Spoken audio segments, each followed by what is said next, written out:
আসসালামু আলাইকুম। আলহামদুলিল্লাহ সবাই ভালো আছেন। এই যে আমার একটি বিলাতি ধনিয়া পাতার একটি ক্ষেত আছে। এই ক্ষেতের মধ্যে আর কি মূলত কিনার দিয়ে আমি কিছু বিলাতি ধনিয়ার বীজ রোপণ ফেলাইছিলাম। সেগুলো থেকে আলহামদুলিল্লাহ ভালো গাছ হয়েছে। এবার এইগুলাই থেকে বিক্রি করছি অনেক, মাশাআল্লাহ। এখন মূলত এই কিছু বীজের গাছ চিহ্নিত করার জন্য আমি একটা কাজ করব। এর আগে যে স্টিকার দিয়ে লেখা আমি রাখছিলাম, কিন্তু ওই কুয়াশায় ভিজা আর কি ওইটা জায়গা, এর কারণে যে রং নিয়ে আসছি। না হলে কি যখন এই পাতাগুলো বিক্রির জন্য তুলতে যাই, ওই সময় আর কি এই বীজের গাছগুলা বলে তুলে ফেলাই।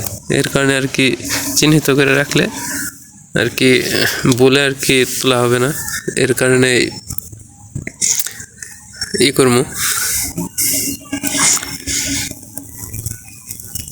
একটা চিহ্ন দিয়ে রাখবো।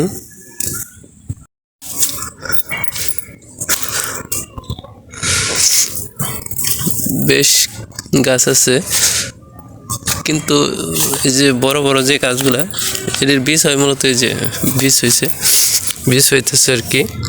এগুলাই থেকে বীজ হয়, যে গাছের মাঝখান দিয়ে একটা ডালের মতন হয়, ওইগুলোর মধ্যে থেকে বীজ হয়। এই যে বীজ হইতেছে, যেমন এই যে এইটা বড় হইলে এইটাই থেকে এই ধরনের ডালের মতন হবে, সেটার মধ্যে আর কি বীজ পাওয়া যাবে।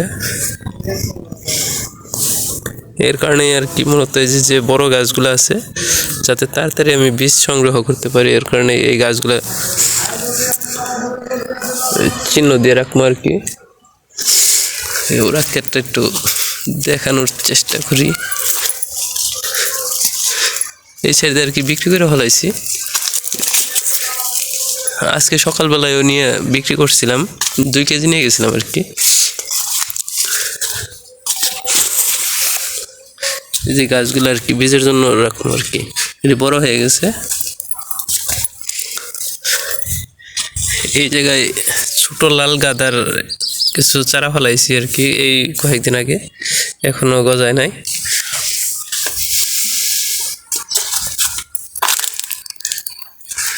এই সাইডে প্রচুর গাছ আছে।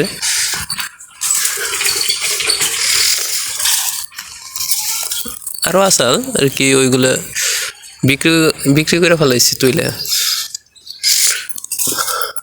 এই যে কিছু বেগুন গাছ আছে, বেগুন ধরছে। এই যে কিছু বেগুন গাছ,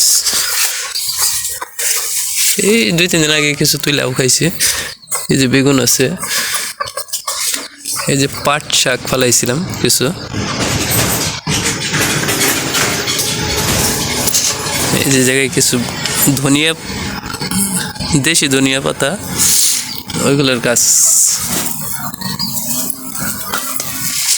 একটা গাঁদা ফুল গাছ।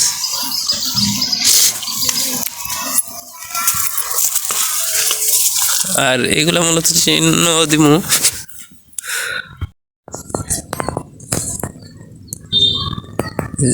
রং নিয়ে আর কি,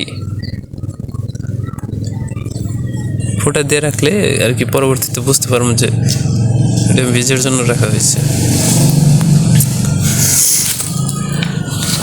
আর এই জায়গায় কিছু চারা ফেলাইছি আমি, কফি চারা, বেগুন চারা,